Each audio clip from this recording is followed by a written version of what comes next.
Okay, so this is from the 2014 fall exam number 4, problem number 1. It's the composite beam problem. It's composed of two 1/8-inch steel plates bonded to a wood member. And we want to determine the maximum bending stress for each of the materials, both wood and steel, in the composite if a bending moment of 10 kip-feet is applied. So we have a moment. So our moment that we've got applied, it's a positive moment, is 10 kip-feet. And normally we like to have everything in kips and inches or pounds and inches. So we can call this 120 kip inches. Okay. And we also want to remember that if we have a positive moment, it's going to bend like a smile, and we have compression and tension. And if I look at this, okay, if I look at this, then I know that as I'm looking at this, I'm going to have a 0 because it's symmetric. We know where the centroid here in the middle is. And as I look at this on the bottom, I'm in tension, and I'm going to come out to tension. Where I have a change in material, it's going to jump, and then we're going to have that linear thing just like that. If we look at the top, it's going to mirror it in compression. And the reason I have that jump there again is because I have two stress strain curves with one strain. Okay, I have one change in length. When I look along that fiber, it's one change in length. That's my strain. But I'm going to have the stress of the wood and the stress of the steel.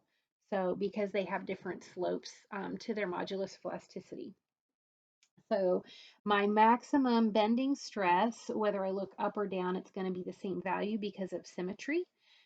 So for the wood, it's going to be right here. And then for the steel, it's going to be out here. So the first thing I need to do is we use statics. We've already calculated our maximum moment. Number 2 is I need to do my section properties.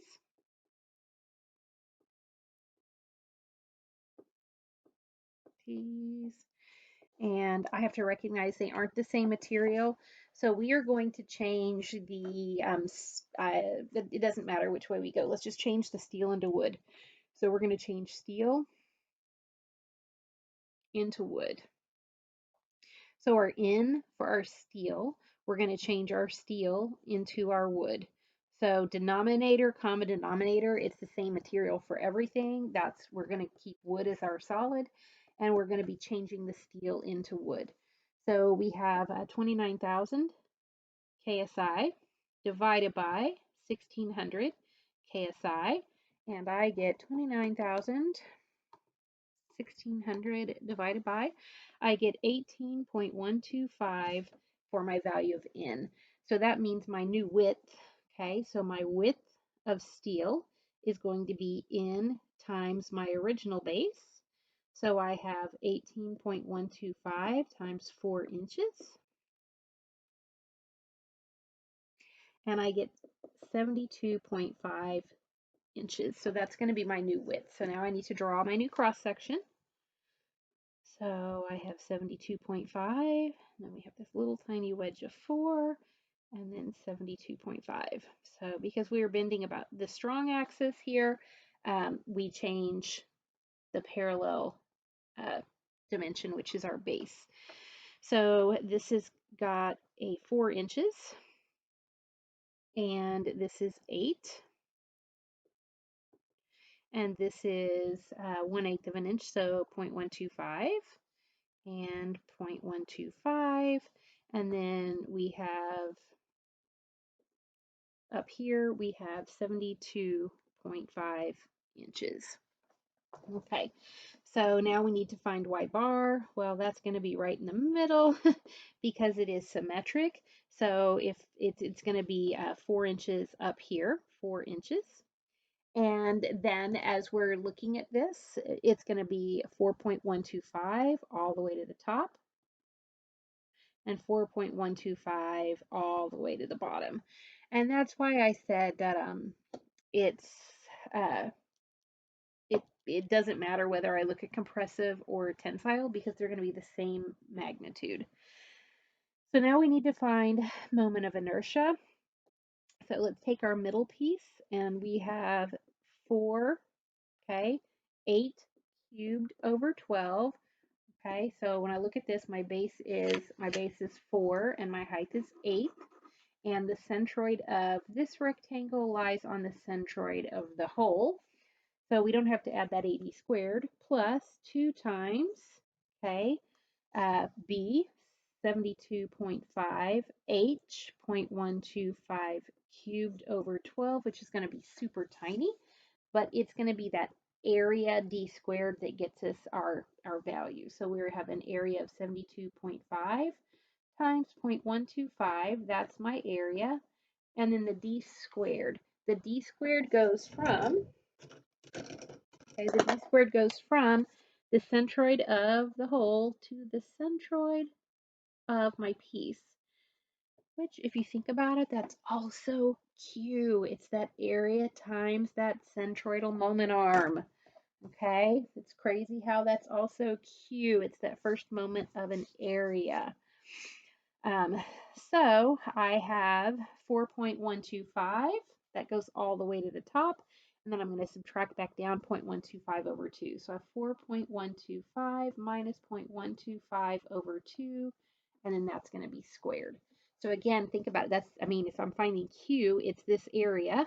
It's this area times this distance. Guess what? That's the same thing that we're doing with moment of inertia. So we have 4 enter, 8 times 8 times 8 times 12 divided by, and then I've got 72.5 enter, 0.125 times, 0.125 times, 0.125 times, 12 divided by. So very, very tiny number. Then we have 72.5, 0.125 times, and then I have 4.125 enter, 0.125 enter. Okay, bring it back down, 2 divided by, subtract it, square it, multiply it. See, that's where we get our bulk from. Add it. Remember, multiply it by 2 because we have both top and bottom. Did I multiply it by 2 already? I don't remember now. 8 enter to the third times 12 divided by, so that's 170.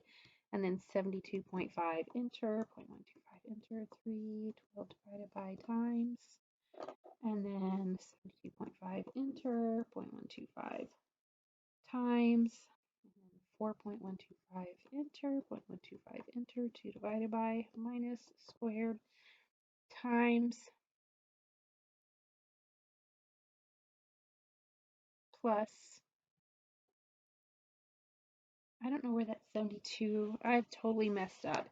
72.5 enter, let's just start here. 0.125 to the, drop, to the third, times 12 divided by.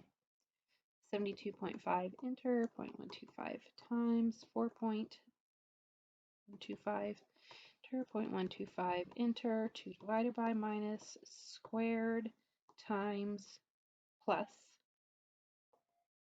2 times, and then 4 enter, 8 enter to the third, 12 divided by times plus. So I get an I transformed of 469.82 inches to the fourth. Okay, so now if I want to know my stress, then I have transformed steel into wood. So when I'm looking for my stress in my wood, it's just going to be My over I, and my moment is 120 kip inches. And Y is going to be from the centroid to the outermost fiber of wood. Whether I go up or down, it's going to be the same. It is 4 inches. My moment of inertia is 469.82. And I'm going to get 120. Enter 4 times 469.82 divided by 1.02 KSI. And that's both going to be our compressive and our tensile stress for the wood.